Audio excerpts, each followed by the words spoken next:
Morning, folks. All Blacks, 53 points to 23 winners over the Welsh. That was a bit of a hiding at the end of things. We'll go through some key events and stats, and you guys can let us know your thoughts on this one. But yeah, I guess kind of familiar service resumes when these two foes meet up.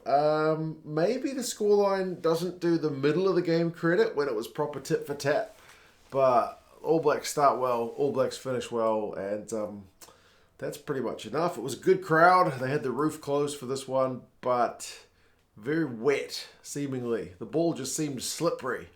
The amount of errors in terms of handling we had early on, especially, as the teams were both getting used to it, was maybe a little bit higher than I think we expected. No halfpenny for Wales as well. Apparently did his hamstring not long before the game was due to begin, so Priestland promoted to the starting jersey, and Anscombe shifted back to fullback. And yeah, the game got underway. Sevu has a pretty big impact on this game, and he wins an early turnover for the All Blacks. All Blacks win an early penalty, put 3 points on the board. Wee bit of a settler. Mo'unga with the kick, 3-0 when you're away from home. Kind of a nice way to start the game. Interestingly, Wales were trying to keep the tempo high. They were looking to really move the ball around, and there were a couple of New Zealand handling errors. Sevu won another turnover to keep things kind of settled down from an All Blacks point of view, and then they kind of turned defence into attack, didn't they? Papali'i starts it with a nice wee line break. He beats Justin Tipuric's tackle, which is not an easy thing to do. This is all from Savia's turnover, basically. 11 phases the All Blacks go before Cody Taylor gets low and goes over. So 10 points to 0, away from home. Happy start from the All Blacks. You can't ask for much more. Both sides, though, from there, gets a bit messy again. I'm talking about the wet ball, like Frizzell knocks on the restart. Thomas Francis knocks on a carry that he makes. De Groot does the same thing. So yeah, and then Aaron Smith has just given Thomas Williams all kinds of grief at the back of that scrum. He's all over him, like white on rice, basically. It was, yeah, a classic performance from the wee New Zealand halfback. Taylor, though, gets another one, and he's been kind of much maligned, to be honest, with Taukei'aho stealing all the glory here in New Zealand for that starting hooker jersey. Taylor bags a brace, so he gets his second one in 18 minutes. The All Blacks had gone about 10 phases prior to that. They'd won a penalty. Sevu had kind of tapped it and gone in the next phase. Taylor burrows over. So 17-0 from a Welsh perspective is starting to look pretty hairy. The crowd has been absolutely taken out of the game. The All Blacks are on fire. But, as someone rightly pointed out in the comments on the preview, the All Blacks have got a knack of surrendering leads recently. They did it against Australia once. They did it against Japan. And Wales kind of take advantage of it, don't they? And it's a weird game in that being penalised essentially piggybacks the opposition up the field and sets up scoring opportunities, which happens multiple times in this game.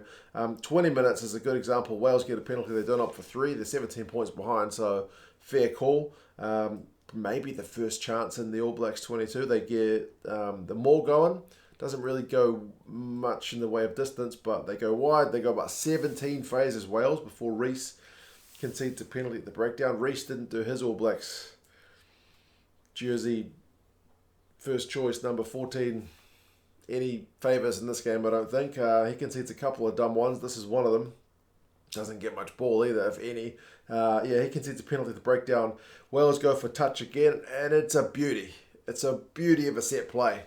And that man, Dyer, first chance in Wales colours, able to go over pretty much untouched. That line-out move sees a quick ball to George North, who draws a couple of All Blacks defenders, and Dyer, man, just, as I said, pretty much untouched.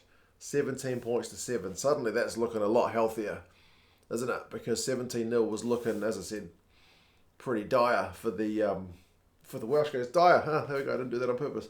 28 minutes, New Zealand go 7 phases, and Wales, it's their turn to win a penalty at the breakdown, and that's when you can feel the momentum at the minute is with Wales. They absolutely need to capitalise. There's a little bit of handbags. Tompkins has a line break. He's kept relatively quiet, but it's a nice wee line break.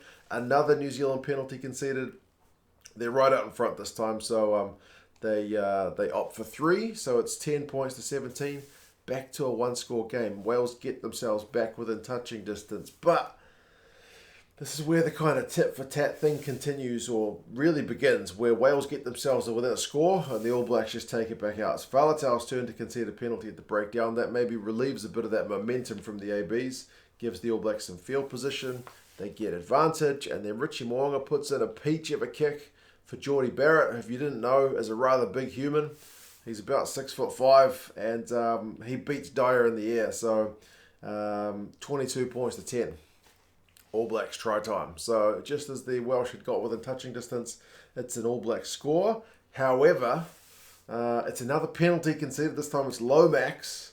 Concedes a penalty at the breakdown before half time, which means Wales have got a chance to at least kick a 3 to get themselves back within a little bit healthier of a scoreline. So halftime it's 22-13, and that, to be honest, that Lomax penalty was all from the All Blacks losing their own line-out. I think that's the only line-out that went awry, and it essentially cost them 3 points. So yeah, man, halftime's 13 points to 22, decent advantage for the ABs. By no means game over. Possession's 51-49 to the Welsh, so it's pretty much even Stevens. But territory 68-32. Run meters is 115 to 149, which is incredibly low for half a match of rugby. But like I said, the ball being as wet as it was and the penalty count being relatively high just meant you're getting piggybacked up the field rather than cutting the team to pieces. There's already been 13 penalties in that first half, 7-6. So pretty much, again, an even count. And both sides are tackling in the 90s. So the tries, like Dyer's one, there's no missed tackle on that try. I mean, there's a missed tackle on that. Nobody tackled Dyer. But nobody attempted a tackle on him and missed it, kind of thing. Taylor ones where he burrows over, it's not necessarily a missed tackle, so the tackle counts are pretty high. Second half starts a little bit scrappy.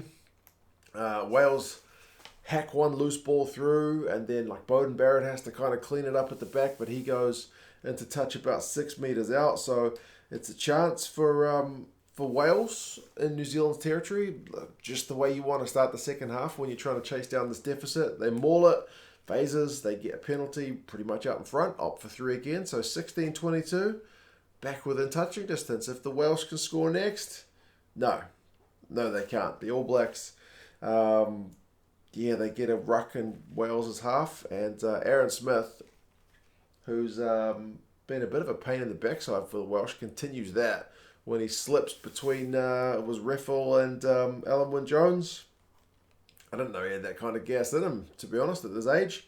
But 16 points to 29. All Blacks just take the game away from the Welsh a wee bit again.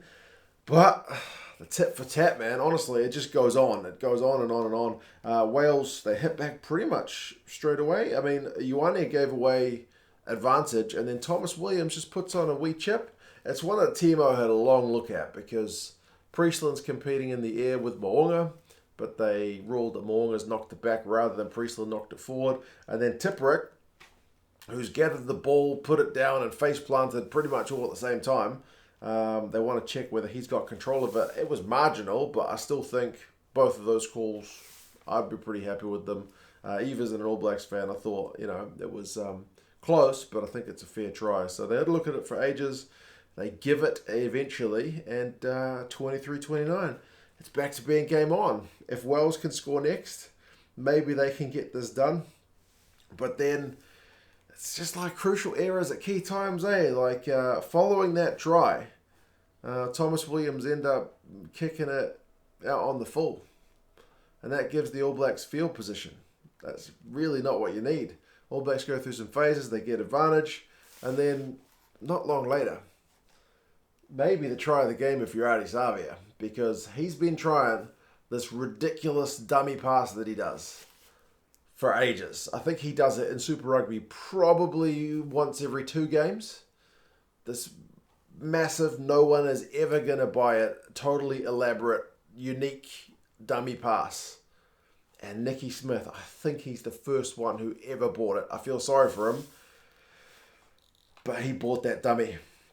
So, that's able to send Aaron Smith over for his second try. So, pretty brutal stuff. Honestly, he's tried that dummy a lot. Never seen anyone fall for it. So, That close game is now taken back out to 36-23. From a scrum penalty, the All Blacks are able to go 14 phases. Aaron Smith goes close. He's trying to get his hat trick, but no doing. Adi Savia goes for a glory dive. He's almost held up, to be honest, but he gets the ball down just barely. He probably should have just grounded it straight away next time. But yeah, 41-23. That's probably game over. It's not like Wales don't have any more chances before full time, but I mean, Anscombe charges down Beauden, and then Mo'unga puts in a try-serving tackle on him. Rowlands knocks it on in the 22. So they did have chances in the final kind of 15 minutes, the Welsh, to maybe at least get one try, which at least makes you one try for making a game on, but it's not to be. 76 minutes. The ABs go 14 phases again. Reverse direction. Geordie Barrett's able to go over, so that puts it to 48. Wales are trying to get one more score just for a bit of a consolation, but they concede a penalty at the break. I think it's Papali'i who wins it in their own 22. ABs are chasing 50. They go for a maul. Replacement hooker Taukei'aho goes over, so it is 50 for the All Blacks. So it's a pretty brutal one, man. Like I mentioned, in the middle of the game, it's really tit for tat. Wales just needed a period where they score a couple and are able to put in a good exit kind of thing. So both sides will look back at some areas. All Blacks will obviously be pretty pleased, but sometimes conceding right after you've scored is a bit of a coach killer. So yeah, I mean, stats wise, run meters 222 to 279. Again, that's not real high. That's pretty low, but it was a lot of penalties piggybacking. I mean, there's 24 penalties in this game. Is it? No, 21 penalties, which is relatively high, both sides in double figures, 10 to 11. Possession finishes 48-52 to the All Blacks and territory 56-44. But in the second half, the All Blacks have got both, 55% possession, 57% territory. So, second half was more the All Blacks. Clean breaks finishes 5-4 to the All Blacks. Defenders beaten 24-11 to the All Blacks. Turnovers conceded 13-11 to the Welsh. Not a game for the wingers. The wingers were all pretty quiet. I think Rees-Zammit had the most run meters of any of the wingers, and he's got 18 from about 6 carries. Beats a couple of defenders, so they just didn't get much ball. The ball was a bit wet for it, I assume. Savia, though, with that dummy pass and a try, beats 6 defenders, wins 2 turnovers, 39 meters, 10 from 10 tackles. Not a bad shift. Faletau, 28 out of 28 tackles is kind of superhuman. Wins a turnover as well, makes 21 meters. Like I mentioned, Aaron Smith kind of bossed the game pretty well, gets a couple of tries. Geordie Barrett continues to look all right at 12.